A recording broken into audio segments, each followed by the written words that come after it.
자, 슬기로운 라디오 생활, 이번에는 식품의약품안전처와 함께한 준비한 시간입니다. 마약과의 전쟁 특별 기획이고요. 오늘 두 번째 시간입니다. 식약처가 지정하면 마약이 됩니다. 자, 오늘은요, 마약류가 무엇인지 그리고 마약류 관리와 사용 실태 등에 대해서 알아보도록 하겠습니다. 함께 하실 분 모실게요. 식품의약품안전처 김명호 마약안전기획관입니다. 안녕하십니까? 예, 안녕하세요. 국장님이신 거죠? 예, 맞습니다. 예. 지난 시간에는 오유경 처장님과 함께 마약에 관한 전반적인 이야기를 나눠봤는데, 오늘은 이제 마약류와 관련해서 짚어보려고 합니다. 뭐 보도들 나올 때요, 항상 그냥 마약 이렇게 나올 때도 있지만 마약류 이렇게 나올 때가 많거든요. 예. 마약류, 이 의미가 뭡니까? 예. 먼저 요 말씀 드리기 전에 예. 오늘 YTN 개국 15주년이라 그래서 정말 축하드립니다. 또 그 부분을 빼먹지 않고. 예. 말씀. 15년 중에 몇 년 들으셨습니까? 저는 예전부터 한 10년 이상 10년이. 들었습니다. 와, 저희 찐 애청자분이 이렇게 나와주셨습니다. 예. 감사하고요. 예. 네. 예. 그래서 지금 보통 언론에 이제 마약이라고 보통 나오는데 정확하게 말씀을 드리면, 그러니까 마약류 관리에 관한 법률이 있습니다. 예. 거기 보시면 그 마약류에 대한 정의가 나와 있고요. 그 마약류에 보면 세 가지가 있습니다. 세 가지가 있어요? 예. 첫 번째는 마약, 그리고 두 번째는 향정신성 의약품, 예. 그 다음에 세 번째는 대마로 해서 세 가지로 구분이 되는데, 아마 그 구분을 잘 못하실 텐데 예. 마약이라 그러면 저희가 보통 불법 마약 중에는 코카인이나 헤로인, 뭐 아편 이런 것들을 저희가 이제 마약이라고 하고요. 이름들은 다 들어봤네요. 들어보셨을 겁니다. 아마. 예.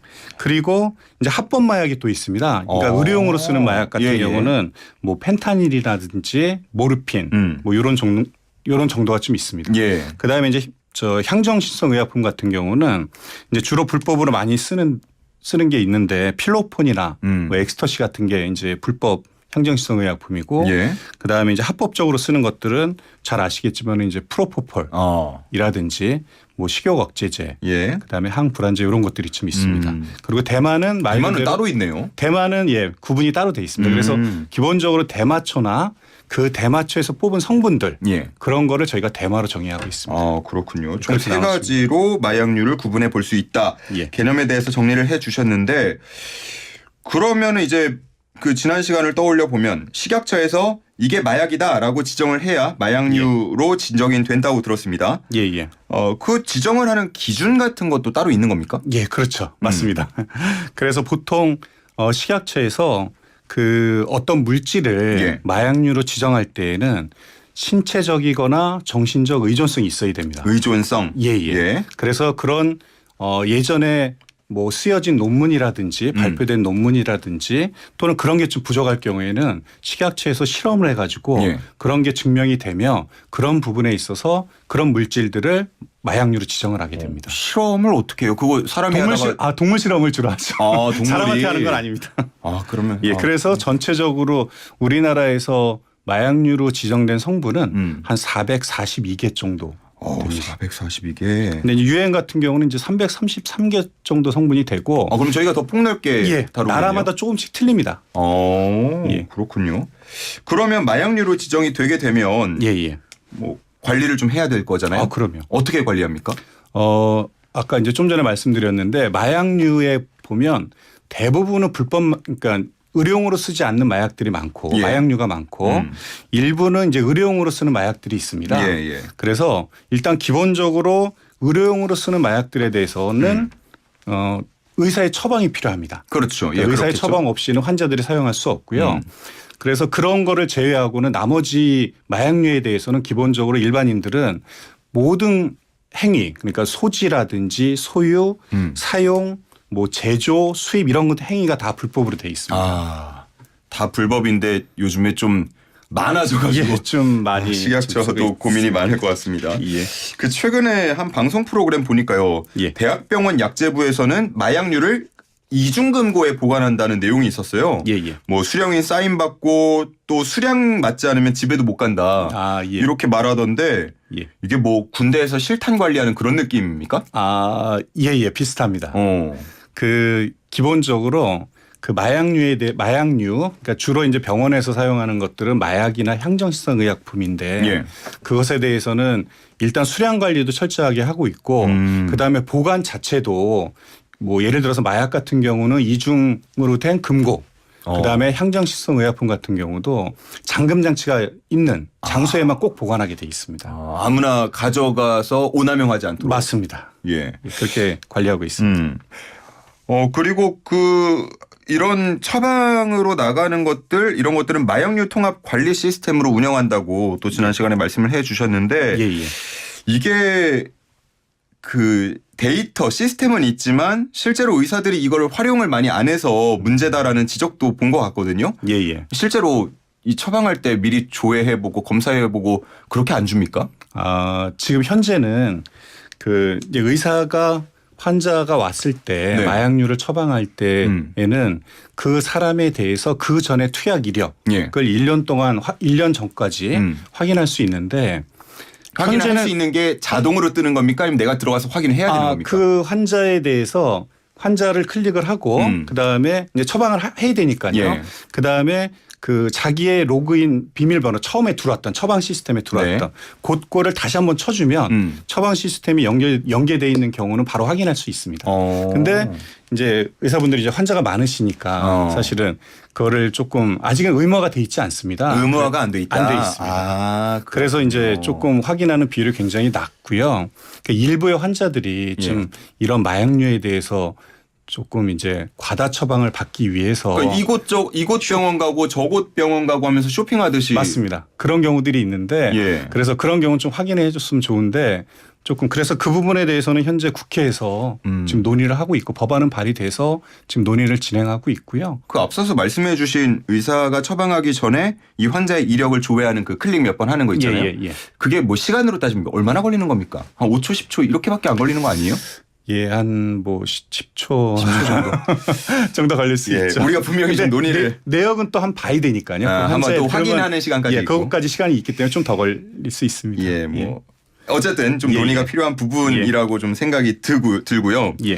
그 우리가 흔히 오남용이라고 말하는데 예를 들어 뭐 A 환자가 이걸 먹으면 안 되는데 줬다 이러면은 분명하게 잘못인 것 같은데 이 남용 부분이요. 그러니까 예를 들어 한 번 먹어야 되는데 2번 먹으면 잘못이 아니고 3번 먹으면 잘못이다. 뭐 이런 좀 애매할 수 있을 것 같거든요. 맞습니다. 오남용의 기준도 있습니까? 그럼요. 그래서 근데 이제 그 약의 종류에 따라 성분에 따라 오남용 기준이 조금 다를 수 있습니다. 마취제 같은 경우 예를 들어서 뭐 양이라든지 그래서 약물별로 복용량이나 복용 기간 이런 것들을 다 따져가지고 저희가 약물별로 오남용 기준을 만들었습니다. 각각 다 있는 거예요? 대부분에 대해서 만들었고요. 약 400여 개 아까 말씀해 주신 것들에 대해서. 그거는 400여 개는 전체 지정 현황이 400여 개고 의료용으로 쓰는 거는 훨씬 한 10%뿐이 안 되거든요. 그래서 그것에 20% 정도 되겠는데요.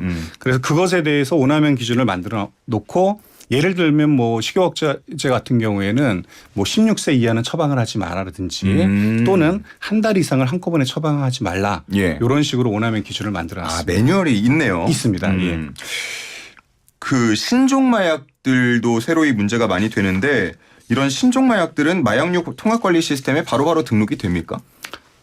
신종 마약이라 그러면 기존에 이제 주로 이제 불법 마약 쪽에 신종 마약이 많이 나오고 있습니다. 무슨 얘기냐면 저번에도 처장님께서 잠깐 말씀을 드리셨던 것 같은데 예를 들어서 이제 필로폰 같은 게 유통이 되면 저희가 그걸 검색을 해서 잡아내기 때문에 외국에 이제 주로 이 동남아 쪽이라든지 남미 쪽에서 그 물질에 대해서 화학 구조를 약간 바꿔서 신종 마약을 만들어서 새롭게 판매를 하고 있습니다. 그래서 그런 부분에 대해서는 마약류 통합관리 시스템에 등록이 되려면 사실은 의료용으로 허가받은 이제 그 정식 사용되는 제품이 이제 등록이 되는 거고 그거는 이제 정식 의료용으로 받은 게 아니기 때문에 등록은 되지 않고요. 그럼 관리를 어떻게 해요? 그래서 이제 저희가 2011년부터 임시 마약류 제도라는 걸 운영하고 있습니다. 임시 마약류 제도? 이게 뭐냐 하면 그런 신종 물질들이 나오면 빨리 저희가 정보를 캐치를 해가지고 분석을 하고 예를 들어서 외국의 자료라든지 그런 자료들을 보고 오남용이 의심이 된다. 그런 의심이 되는 경우에는 마약류 대용으로 사용된다. 이런 의심이 되는 경우에는 그 물질을 지정을 합니다. 임시 마약류로. 예, 맞습니다. 그러면 임시 마약류로 지정이 되면 그 똑같이 마약류 같이 똑같이 통제할 수가 있습니다. 그래서 그 임시 마약류를 취급하게 되면 아까 제가 말씀드린 것처럼 예. 뭐 제조라든지 수입이라든지 사용, 유통 이런 게 다 금지가 같이 되고 있습니다. 어쨌든 이게 시장에 이미 다 퍼지고 나서 나중에 조치를 하면 의미가 없어질 수도 있으니까 예. 의미가 줄 수도 있으니까 임시 마약류로 먼저 지정을 하는 거네요. 지정을 하고 정확하게 여러 자료가 이제 많아지면 예. 나중에 정식 마약류로 지정을 하게 됩니다. 아, 그렇군요. 예. 그 임시 마약류로 지정이 되면 이런 뭐 약품 관리에 있어서는 구체적으로 어떤 점이 달라질 수 있습니까? 예. 좀 전에 말씀드린 것처럼 뭐 제조도 마음대로 못하고 유통도 마음대로 못하고 사용도 못하는 그렇게 되고요. 그래서 일단 이 임시 마약류는 저희가 지정하기 전에 예고라는 단계를 거치는데요. 예고를 하고 그다음에 한 달 동안 예고 기간을 갖고 그다음에 지정이 되는데 일단 예고 기간부터도 아까 말씀드린 취급할 수 없는 그런 물질이 되는 겁니다. 보통 이제 해외에서 먼저 이런 신종 마약이 도는 경우가 많으니까 그런 자료나 정보를 수집하려고 노력을 많이 하실 텐데 예. 그런 수집할 때 예를 들어 논문만 보는 건 아닐 것 같아요. 예. 해외 뭐 기관 같은 거랑 협조를 한다거나 뭐 그런 게 있습니까? 아, 맞습니다. 그래서 저희가 이제 신종 마약류에 대해서도 자료를 축적하기 위해서 지금 대표적으로 유엔에 있는 기구에서 그런 데이터베이스를 구축하고 있습니다. 그래서 저희도 그 정보를 빨리 수집해서 분석하기 위해서 그쪽을 벤치마킹 해가지고 저희가 이미 지금 구축을 했고 오픈하는 거는 6월 정도로 예상을 하고 있습니다. 6월 말 정도에 공개할 예정입니다. 우리나라에서 자체적인 정보 데이터베이스 구축 사업을 시작했다. 예, 맞습니다. 그러면 이 정보 데이터베이스라고 하면은 뭐 어떤 내용들이 좀 그 내용은 기본적으로 이제 그 일반인용과 그다음에 전문가용으로 이렇게 나눠질 건데요. 일단 일반인용 같은 경우는 그 신종 마약류에 대한 그 일반적인 설명, 그다음에 오남용 예방을 위한 뭐 카드 뉴스라든지 그런 것들을 위주로 저희가 일반인한테 공개하게 되고요. 그다음에 전문가용 같은 경우는 그 신종 마약류에 대해서 그 물리학적 특성이나 뭐 화학 구조, 그다음에 양리, 독성, 의존성 정보 이런 것들을 알려주기 조금 어렵죠. 이 부분은 그러니까 좀 더 아주 구체적으로 알 수 있는 그런 자료들을 공개하게 될 겁니다. 제공하게 될 것입니다. 알겠습니다. 정말 뭐 그냥 일반적으로 보도 통해서 접했던 내용보다도 훨씬 더 많이 준비를 하고 있다고 생각이 들고 있는데 저희 잠깐 그 청취자분들 문자도 보도록 하겠습니다. 오늘 또 YTN 라디오 15주년 맞았다고 해서 문자를 많이 보내주고 계신데 영앤 테이스티 앤 뉴 소식 듬뿍한 YTN 라디오 생일 진심으로 축하한다는 말씀 해주셨고요. 뭐 15주년 생일 축하한다고 하시면서 앞으로 50주년, 100주년, 150주년까지 고고라고 말씀을 해주시는 분들도 계십니다. 그리고 그 YTN을 부모님은 즐겨보는데 아이들은 어려서 좀 싫어한다는 청취자분들 계셨는데 뭐 좋은 정보, 정확한 정보 이런 것들 많으니까요. 함께 보시고 또 그렇다고 24시간 내내 보지 마시고요. 다른 채널도 가끔 아이들하고 같이 보시고 그러면 좋을 것 같습니다. 샵 0945입니다. 4월 30일 개국 15주년을 맞아서 생일 축하 문자 받고 있습니다. 샵 0945로 보내주시기 바랍니다. 자, 마약류 관리도 어떻게 보면 이제 막 탄력을 받아서 문제가 되고 있어서 좀 데이터베이스도 구축하고 여러 가지 사업을 진행하고 계신데 앞으로 더 철저히 관리가 오랫동안 돼야 될 것 같다는 생각이 들고요. 그런 것 중에 하나가 하수 역학 기반의 불법 마약류 사용 행태 조사 사업을 시행한다라고 들었어요. 이게 하수라는 거는 그 뭐 하수 처리장 이런 거 말하는 거예요? 맞습니다. 이게 무슨 관련이 있는 겁니까? 저희가 이제 그 약을 복용을 하면 그 약물이 우리 인체를 통해서 대사가 됩니다. 그래서 예를 들어서 뭐 필로폰을 복용했을 경우에 그 대사체가 나중에 그 소변이나 이쪽으로 해서 나가게 되거든요. 그러면 그게 결국은 모이는 게 하수 처리장으로 모이게 됩니다. 그래서 그래서 지금 그게 이제 우리나라는 20년 불과 한 세 번 정도 지금 두세 번 정도 했는데요. 이 조사를요? 예. 호주나 지금 그 EU 같은 경우에는 한 10년이 좀 넘었습니다. 그래서 저희가 그거에 대해서 어떻게 그 조사를 하냐 하면 하수 처리장에서 그 물을 처리되기 전에 네. 물을 채취해 가지고 성분 분석을 합니다. 그 이제 주로 성분 분석할 때 타켓은 불법 마약류들. 네네네. 물론 이제 일부 올해부터는 펜타닐이 들어가긴 했는데 주로 이제 필로폰이나 뭐 엑스터시나 뭐 이런 코카인이나 이런 불법 마약류에 대해서 분석을 해서 대략적인 그 사용량을 좀 추정을 하고 있습니다. 예를 들어 뭐 한 5년 전보다 농도가 더 짙어졌다. 맞습니다. 뭐 이런 거를 분석하는 건가요? 맞습니다. 근데 이제 저희가 아직 시작한 지는 얼마 안 돼 가지고 현재까지 뭐 데이터 갖고는 크게 저희가 뭐 그 앞으로의 내용을 추정을 할 수는 없지만은 그걸 지금 계속 쌓아가고 있습니다. 근데 하수 처리장이면은 정말 여기저기서 이렇게 쫙 다 들어올 거 아니에요? 예, 맞습니다. 거기서 이 농도가 검출될 정도로 마약이 지금 많이 번지고 있는 건가요? 아니면 어떻게 봐야 돼요? 아주 미세한 양도 잡아낼 수 있는 겁니까? 요즘은 굉장히 그 분석 기술이 발달해 가지고 아주 미세한 양도 잡아낼 수 있고요. 그리고 또 말씀 주신 것처럼 사실은 조금 그러니까 불과 이제 몇 년 안 돼서 저희가 정확히 판단할 수는 없지만은 조금 증가하는 추세에 조금 있습니다. 물론 이제 외국하고 비교를 하면 뭐 호주나 EU랑 비교를 하면 굉장히 아주 적은 수치인데 0. 몇 프로 정도뿐이 안 되는. 그 증가세가 중요할 것 같아요. 맞습니다. 요즘에 보도를 통해서 예전에는 뭐 예를 들어 한 1년에 몇 건 안 나왔다면 요즘에는 한 달에도 몇 건씩 나오거든요. 맞습니다. 그 맞는 말씀이시고요. 그래서 그런 부분 이제 일단 기본적으로 필로폰 같은 경우는 저희가 조사를 한 모든 지역에서 다 나왔고요. 모든 지역에서 거의 이제 저희가 전국에 한 50여 개소를 조사를 했는데 그때 모든 지역에서 나왔고 이제 코카인이나 엑스터시는 안 나온 데도 있는데 좀 많이 나오고 있는 상황입니다. 또 하수 처리장에서 그 농도를 검사하면서 이런 마약류 사용 행태를 조사한다라는 건 처음 알았습니다. 신기하네요. 그 앞서서 말씀해 주신 것처럼 마약류 약품들이 오남용되면은 분명히 잘못된 거지만 그 의약품으로 잘 쓰이는 경우에는 꼭 필요한 게 있을 텐데 희귀 질환자분들 혹은 암 같은 큰 질환을 앓고 계신 분들 이런 분들 진통제 차원에서 또 마약 성분의 약이 처방되기도 하잖아요. 맞습니다. 이런 약들은 뭐 별도로 관리가 됩니까? 그 기본적으로 의료용 마약류 같은 경우는 다른 일반 마약류가 아닌 일반 의약품보다 진통이나 마취 쪽에 효과가 굉장히 좋습니다. 근데 얘네들은 조금 의존성을 유발하기 때문에 사실은 적정량을 사용하는 게 제일 중요하고요. 그리고 또 우리나라에서는 개발되지 않은 마약류가 또 있습니다. 왜냐하면 상업성 때문에. 그런 경우는 이제 예를 들어서 저희가 2018년도에 법 개정을 하고 19년부터 시행을 했는데 그중 하나가 에피디올렉스라고 대마에서 뽑아서 만든 의약품이 있습니다. 이게 어디에 쓰이는 거냐 하면 주로 이제 소아 내전증에 쓰이는데 우리나라에서는 그 당시까지만 해도 18년도까지만 해도 대마에서 뽑은 거거든요.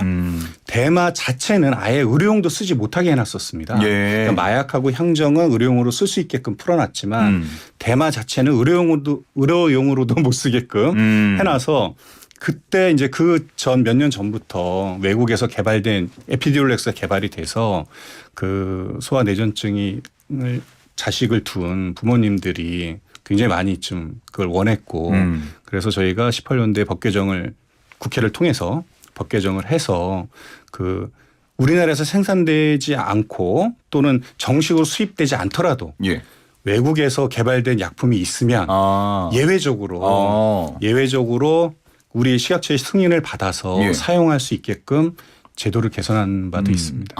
그렇군요. 그 대마와 관련해서는 방금 말씀해 주신 부분도 그렇고 해외에서는 뭐 일정 수준 식품이나 뭐 화장품이나 이런 데 산업적으로 활용하는 걸 허용한 곳도 있더라고요. 이게 뭐 우리나라가 외국보다 더 보수적으로 관리를 하는 겁니까? 아니면 이게 어떻게 되는 거예요? 좀 기준이 많이 다른 것 같은데. 이제 국가마다 사실은 마약을 사용하는 그러니까 그 형태가 약간 다릅니다. 예를 들면 이제 미국이나 예를 들어서 이제 유럽 쪽이나 이쪽은 대마 정도는 예를 들면 대마 정도는 그들이 사용하는 불법 마약이 워낙 많기 때문에 조금 아주 낮은 정도의 마약류라고 생각을 하고 있고 그래서 일부 미국의 일부 주라든지 또는 뭐 태국이라든지 예를 들어서 허용되는 곳이 있잖아요. 예, 기호용으로 허용이 되고 있는데 그 나라마다 관리 시스템이 좀 많이 다르고요. 우리나라 같은 경우는 현재 우리나라뿐만 아니라 이제 동남아, 태국을 제외한 동남아 쪽에서는 사실은 대만은 허용을 하는 경우가 거의 없습니다. 그래서 그건 나라마다 실정이 좀 다르기 때문에 단적으로 이렇게 비교는 할 수 없을 것 같습니다. 네, 알겠습니다. 자, 이제 마무리 말씀을 들어야 될 텐데요. 마약류 관리에 대해서 우리 또 청취자분들께 혹시나 전하고 싶은 말씀 있으면 부탁드리겠습니다. 예, 알겠습니다. 저희 사실은 최근에 그 필로폰이나 이제 코카인이나 이런 불법 마약류뿐만 아니라 의료용 마약류에 대해서도 약간 접근이 쉬워서 많이 사용하는 추세에 있습니다. 사실은. 그래서 저희가 그 우리 식약처에서는 이제 마약류 통합관리 시스템이라고 18년 5월부터 저희가 구축해서 운영을 하고 있고 매년 한 1억 건 정도의 그 사용 정보가 계속 누적이 되고 있습니다. 그래서 저희가 이제 그 부분에 대해서 앞으로 좀 더 그 오남용 의심 사례 등에 대해서 신속히 분석할 수 있도록 전 시스템을 좀 첫 번째 개선을 하고 그다음에 그 개선된 시스템으로 좀 더 촘촘하고 그다음에 신속한 점검을 실시하려고 하고 있고요. 그다음에 또 우리 뭐 일반적인 환자분들이야 괜찮으시지만 그 일부 환자분들은 이제 약간 쇼핑하는 부분이 있기 때문에 예. 저희가 이제 의료용 마약류에 대해서는 촘촘히 그 마통 시스템을 통해서 그 보고 있다는 거를 잊지 말아 주시기 바랍니다. 알겠습니다. 예. 저희가 뭐 은행에서 통장 같은 거 만들 때도 최근에 뭐 한 달 안에 만든 이력이 있으면은 주의를 주곤 하는데 그런 식으로 좀 연계해서 예. 자동으로 좀 예. 검사가 될 수 있도록 하면 더 좋겠다는 생각도 잠깐 들었습니다. 알겠습니다. 추진하고 있습니다. 예, 오늘 여기까지 듣겠습니다. 김명호 기획관과 함께했습니다. 고맙습니다. 감사합니다.